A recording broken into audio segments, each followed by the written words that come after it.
बिहार का अगला मुख्यमंत्री कौन बनने जा रहा है। अब इस पर अलग अलग जो बाजार में कयास लगाए जा रहे हैं, बाजार मतलब मीडिया के बाजार में जितने चैनल हैं अलग अलग तरीके से नाम को रख रहे हैं, लेकिन जो नाम सबसे प्रमुखता से चल रहा है इस वक्त वो नाम बिहार के उप मुख्यमंत्री सम्राट चौधरी का है। तमाम मीडिया हाउस ये दावा कर रहे हैं कि सम्राट चौधरी ही शपथ लेंगे बिहार के मुख्यमंत्री के तौर पर। लेकिन इसमें सच्चाई कितनी है, सच्चाई दोस्तों किसी को नहीं पता। देखिए, मैं एक बात अपने दर्शकों को भी कहता हूं और आम बातचीत में भी कहता हूं कि इस वक्त सिर्फ देश में एक व्यक्ति को पता है कि बिहार का अगला मुख्यमंत्री कौन होगा, और उस व्यक्ति का नाम अमित शाह है। दूसरा कोई नहीं कह सकता कि अगला मुख्यमंत्री कौन होगा। अब इस पर अलग अलग तरीके से खबर चल रहे हैं। कोई कह रहा है कि जो नीतीश कुमार की अभी यात्रा चल रही है उसमें मधेपुरा में, सहरसा में नीतीश कुमार ने इशारों में कह दिया कि सम्राट चौधरी जो हैं, मतलब सम्राट चौधरी को आशीर्वाद देते हुए दिख रहे हैं, उन्हें कंधे पर हाथ रखते हुए। अलग अलग तरह से ये बात प्रेडिक्ट किया जा रहा है। कल सम्राट चौधरी के जो सरकारी आवास है वहाँ पर विधायक दल की बैठक भी हुई। सभी विधायक वहाँ पर पहुँचे। लेकिन इस बीच खबर क्या है, देखिए खबर सच्चाई में आपको बता रहा हूँ कि किसी को नहीं पता है कि अगला मुख्यमंत्री कौन बनेगा।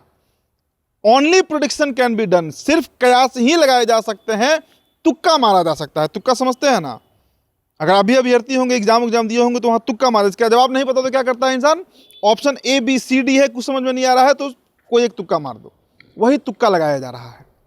देखिए, भारतीय जनता पार्टी और खासकर जो अमित शाह हैं उनके चरित्र को समझिए, कैरेक्टर उस नेता। देखिए, मुझे नहीं लगता कि इस वक्त भारत में अमित शाह से ज़्यादा बड़ा कोई रणनीतिकार या कूटनीतिक जो फैसले लिए जाते हैं उसमें अमित शाह को कोई मात दे सकता है। देखिए, अमित शाह 2016 दोस्तों, दो कहानी मैं आपको बताता हूं, इससे आप समझिए कि बिहार का अगला मुख्यमंत्री कौन होगा। 2016 गुजरात चुनाव जरा याद कर लीजिए। विजय रूपाणी जो हैं मुख्यमंत्री बने थे, लेकिन कब बने थे, जब अमित शाह गुजरात पहुंचे। उसके पहले तक नितिन पटेल का नाम नहीं चल रहा था। नितिन पटेल बजाबते मिठाई उठाई बंटवा दिए थे, उनको माला उला पहना दिया गया था।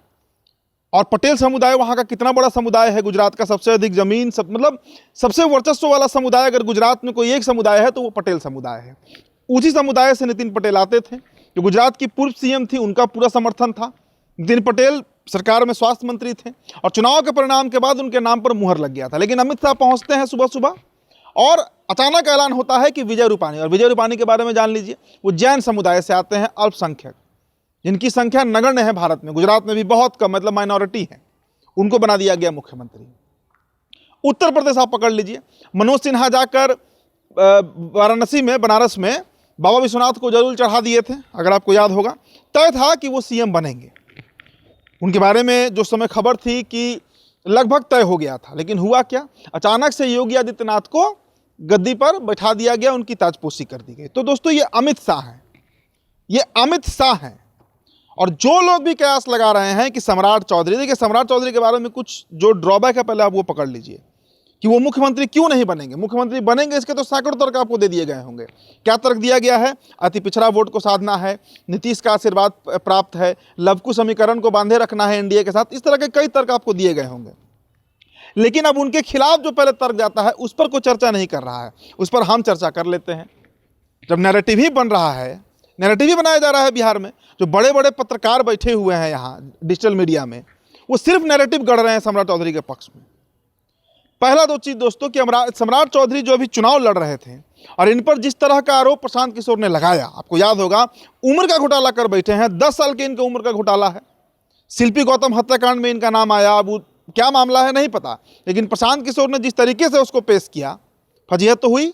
और सबसे बड़ा बात कि भारतीय जनता पार्टी का कोई भी मुख्यमंत्री आप उठाकर देख लीजिए, किसी भी राज्य का, across India, pan India, Gujarat देख लीजिए, राजस्थान देख लीजिए भजनलाल शर्मा को, एमपी देख लीजिए मोहन यादव को, राजस्थान में जब भाजपा के सीएम थे रघुवर दास को आप उठाकर देख लीजिए।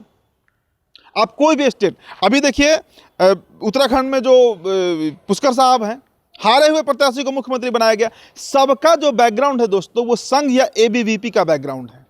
मतलब या तो उनका आरएसएस से तगड़ा कनेक्शन रहा है, संघ के शाखा में वो पले बढ़े हैं, या फिर अखिल भारतीय विद्यार्थी परिषद से उनका राजनीतिक करियर शुरू हुआ है और कभी वो पलटी नहीं मारे हैं। अब सम्राट चौधरी तो इस बैकग्राउंड से आते नहीं हैं। इनके पिता शकुनी चौधरी ने जो बातें कही थी नरेंद्र मोदी के बारे में मन से, वो मुझे नहीं लगता है कि भारतीय जनता पार्टी भूली होगी। कई तरह के इन पर आरोप हैं। तो कई जो मैंने क्या कहा कि इनके पक्ष में जो नैरेटिव गढ़ा जा रहा है, भाई साहब 16 मार्च का इंतजार कीजिए। जब तक अमित शाह नहीं आते हैं पटना, और पटना आएंगे चूंकि उस दिन राज्यसभा का वोटिंग है 16 को ना सही 17 को, Amit Shah is the only person who will decide, या हो सकता है कि वो तय कर भी चुके होंगे कि बिहार का अगला मुख्यमंत्री कौन होगा। देखिए, मैं ये नहीं कह रहा हूं कि सम्राट चौधरी नहीं बन सकते हैं, ये मैं नहीं कह रहा, पूरी संभावना है कि वो बन सकते हैं। लेकिन जो भारतीय जनता पार्टी का ट्रेंड है, उस ट्रेंड पर मुझे नहीं दिखता कि सम्राट चौधरी जो है वो बिहार के अगले मुख्यमंत्री बन रहे हैं। और सबसे बड़ी बात कि जिनका नाम बड़ा प्रमुखता से चला है बीजेपी में कि फलाना साहब सीएम बन रहे हैं, ये रिकॉर्ड है 2014 के बाद वो मुख्यमंत्री नहीं बने हैं अब तक। तो ये कहना बहुत अतिशयोक्ति हो जाएगा कि भारतीय जनता पार्टी ने तय कर लिया। अब यहां पर एक और तर्क दिया जाता है कि नीतीश कुमार जो है वो तय करेंगे। दोस्तों, नीतीश कुमार की आज राजनीतिक हैसियत बिहार में मैं मानता हूं कि अब कुछ भी नहीं उनका बचा, कुछ भी नहीं है।